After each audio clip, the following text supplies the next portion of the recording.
In this video, I'm going to be telling you about 4 of the most shocking revenge stories that have ever happened. All 4 stories that you're about to hear are not just completely true, but they're also some of the darkest revenge stories I've ever heard. Buford Pusser, the cop who took out mobsters to avenge his wife. The first real revenge story I'm bringing you guys today involves a sheriff turned vigilante after his wife was killed in a shooting by southern mobsters. His name was Buford Pusser, and his righteous journey to avenge his wife was later adapted numerous times, including the movie Walking Tall, which featured The Rock, Dwayne Johnson. For most of his life, Pusser made his career in public service. Before he was a police officer, he served as a Marine, who later enjoyed a brief stint as a popular wrestler in Chicago. His tall frame and large build earned him the nickname Buford the Bull in the ring. In Chicago, he met his future wife, Pauline, and they got married 2 years later.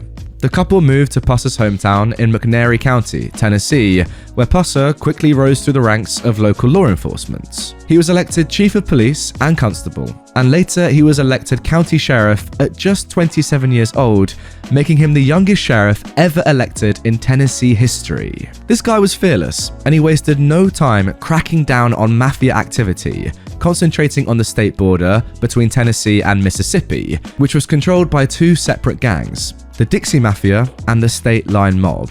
The mob gangs made a lot of money off their illegal production of moonshine, so Pusser's crackdown was obviously not appreciated. By 1967, Pusser had survived countless assassination attempts, killing several of the hitmen who tried to take him out. He was a local hero to the public, but he became a prime target for the increasingly desperate mob. Things changed forever on August 12, 1967, when his wife, Pauline, decided on a whim to accompany him to investigate a roadside disturbance. A car pulled up alongside theirs and suddenly opened fire. Pusser suffered a severe injury to his jaw, but survived. His wife, however, was killed. Stricken with the guilt over his wife's death at the hands of a mob hit, Pusser was most likely the only intended target. Pusser cracked down on crime even harder than before. He publicly named his 4 assassins, and Kirksey McCord Nix Jr., the leader of the Dixie Mafia, as the mastermind behind the hit that killed his wife. Although Nix never saw justice for Pauline Pusser's murder, though he was later sentenced to life in prison for ordering the murder of a Mississippi Circuit Court judge, the other assassins involved in the murder of Pusser's wife mysteriously dropped dead, one by one. Rumors circulated that Pusser had organized hits on the mafia members to avenge his wife, but because there was no evidence to tie him to the deaths personally, and possibly because nobody was going to prosecute Pusser for avenging his murdered wife, Pusser was never charged for the killings. And there we go, that is the first real revenge story of today's video. Imagine the guilt that this cop must have felt. My god, that is horrible. Like, his work is so dangerous anyway, obviously, and the one time that his wife comes along with him, just killed. Jeez. Having to live with that for the rest of your life, yeah, I'd probably end up killing some mobsters as well, not gonna lie. And now for our second real tale of revenge.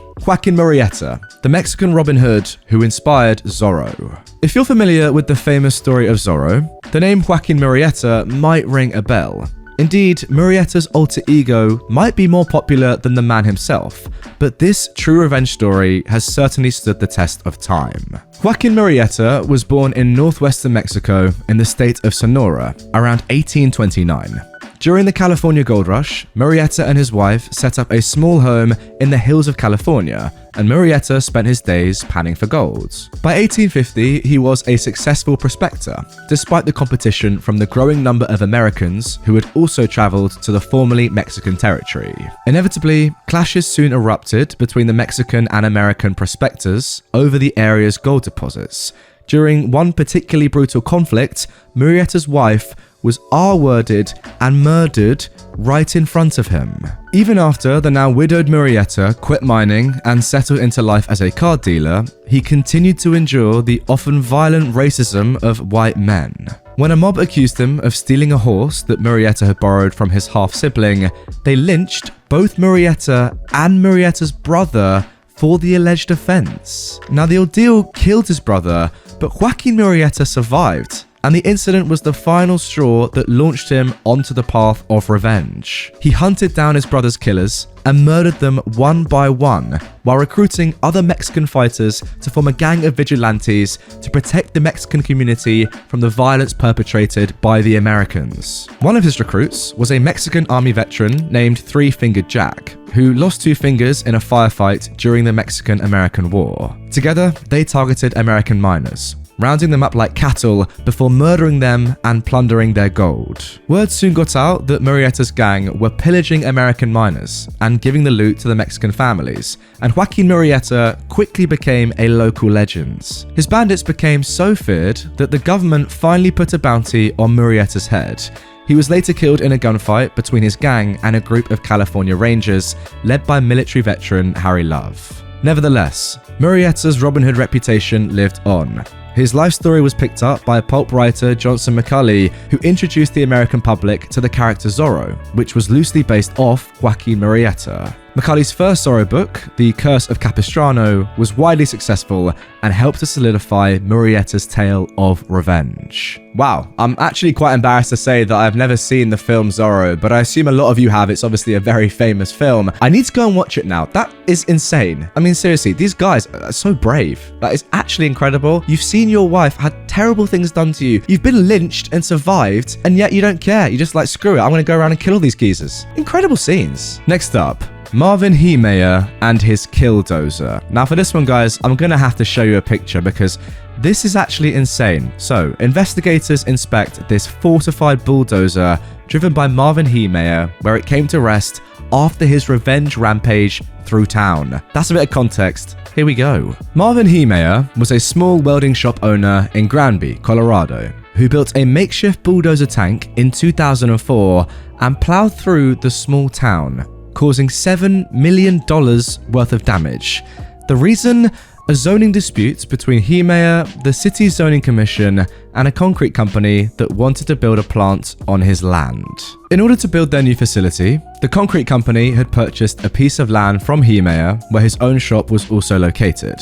When the city's zoning commission approved the land for construction, Heemeyer argued that the construction blocked him from getting into his shop. At first, Heemeyer took the rational course of action and petitioned the commission to prevent the rezoning. But after multiple rejections, as well as multiple fines for various civil violations, Heemeyer decided to take matters into his own hands. For more than a year, he toiled away in his shopyard, building his Bulldozer. That's the thing I showed you guys before.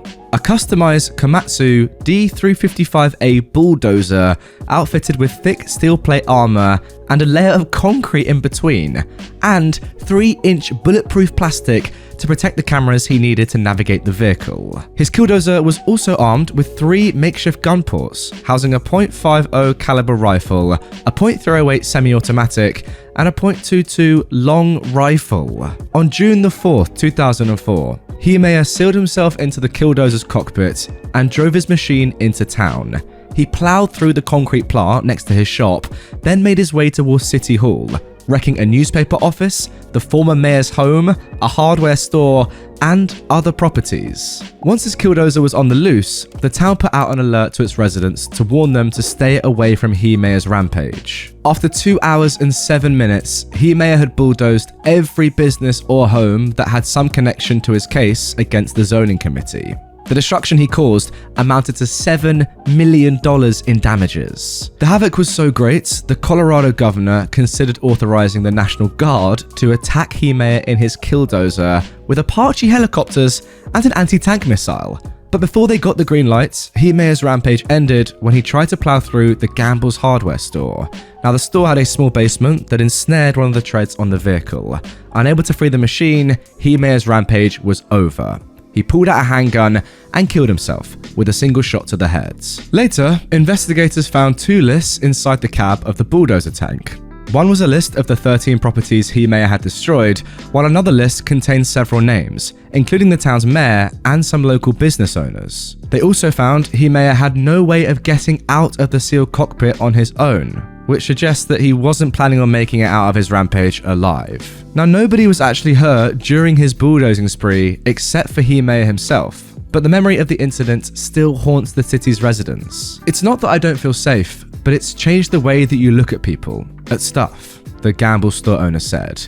I don't know how to put it into words, really. Now, amazingly, guys, as you can see, there is actually a video of this. There was a news kind of, piece done on it, and the footage is crazy. I'm going to react to it right now. If you're not watching on YouTube and you're watching on podcast platforms, I'll try and explain what's happening. Look at the size of this bulldozer. Pretty much a massive bulldozer. It's just, going off the rails, smashing into everything, destroying stuff. I mean, look at it. It's monumental, the size of it. It looks like a robot, just so smashing into lampposts, trees. Is it going to go straight into that shop? Yep. Pretty much just taking it down. It's all on fire. Like, what is all the smoke coming out of it? That's crazy. And that's him. There you go. Oh my god, just taking down buildings. People are trying to get out of there. Oh my god. That's the thing. You can't stop this because it's going off doing what it wants. Like, what are you going to do? Shoot it? No, it's bulletproof. What can you do? You can see the police there just like, what are we doing here? Just watching this absolute destruction as this massive, honestly, that's like a house. It's just destroying things. It's crazy. I mean, just look at it. Look at it. It's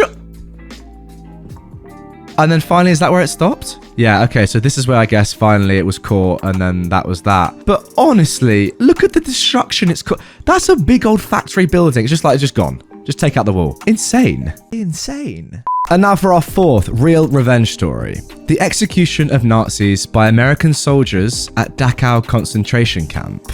The revenge story of Dachau, the first regular concentration camp built by the Nazis to enslave, torture, and murder Jews, is reminiscent of Quentin Tarantino's fictional Nazi hunter gang epic, Inglourious Idiots, only even more grisly.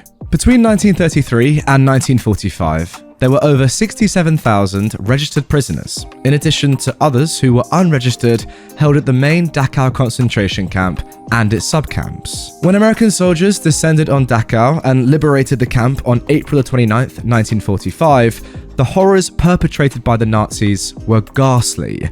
Mounds of corpses littered the camp's grounds, while the bodies of others rotted away in stacks piled up in the railway wagons nearby. The sudden and extreme horror of Dachau triggered something in the newly arrived Allied troops, who threw the formalities of surrender out the window. According to an account by survivor Abraham Satchar, the execution was swift. Some of the Nazis were rounded up and summarily executed along with the guard dogs. Two of the most notorious prison guards had been stripped naked before the Americans arrived to prevent them from slipping away unnoticed. They too were cut down. The execution of the Nazi guards was a direct violation of the Geneva Convention, and so an inquiry was opened once word spread about the executions conducted by American soldiers at Dachau. In his book, Dachau, the Hour of the Avenger, medical officer Colonel Howard A. Buchner recounted the deliberate killing of 520 prisoners of war by American soldiers, and claimed that 19 American soldiers were present or involved in the incidents. This is where accounts of the event from different sources begin to contradict one another. While Buchner had described the execution of more than 500 Nazis, General Felix Sparks wrote that the total number of German guards killed at Dachau during that day most certainly didn't exceed 50, with 30 probably being a more accurate figure. Nevertheless, accounts of the Dachau massacre also spoke of acts of revenge against the Nazi guards by the liberated prisoners themselves. I knew men in camp who had sworn by everything that was holy to them that if they ever got out, they would kill every German in sight, said Jack Goldman, who was among the liberated prisoners at Dachau. They had to watch their wives mutilated. They had to watch their babies tossed in the air and shot. One prisoner, Walenty Lenachik, said that at the moment of liberation, prisoners were consumed by the desire for revenge against their captors. They captured some SS men and knocked them down, and nobody could see whether they were stomped or what, but they were killed. We were, all these years, animals to them, and that was our birthday. While the unsanctioned killing of the Nazis at Dachau went against protocol, The swift and brutal vengeance visited on the prison guard is viewed by many as the justifiable comeuppance for their atrocities. All right, listen, you lot, put yourself in the position of these American soldiers. What is your reaction going to be when you come across this camp and liberate it? Answer me completely genuinely, right? It's 1945, war's about to end, pretty much has ended. You come across this camp and you know exactly what's happening there. What is your reaction going to be to those Nazi guards that have done such horrible things to innocent people? Answer seriously, think about it. I think I'll probably do the same. I'm not even that ashamed to say that. Honestly, stories of throwing babies up in the air and shooting them, are you mad? I would shoot all of them without a second thought. Anyway, guys, that is going to do it for this video. I really hope you have enjoyed it.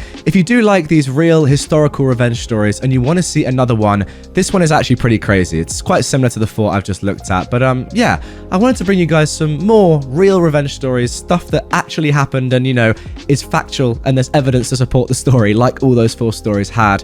For those of you who don't know, I studied history at uni, so those stories are pretty cool for me to have a look at. If you want more, drop a like, comment that you do want to see more stories like this, and subscribe so you never miss one of my daily videos.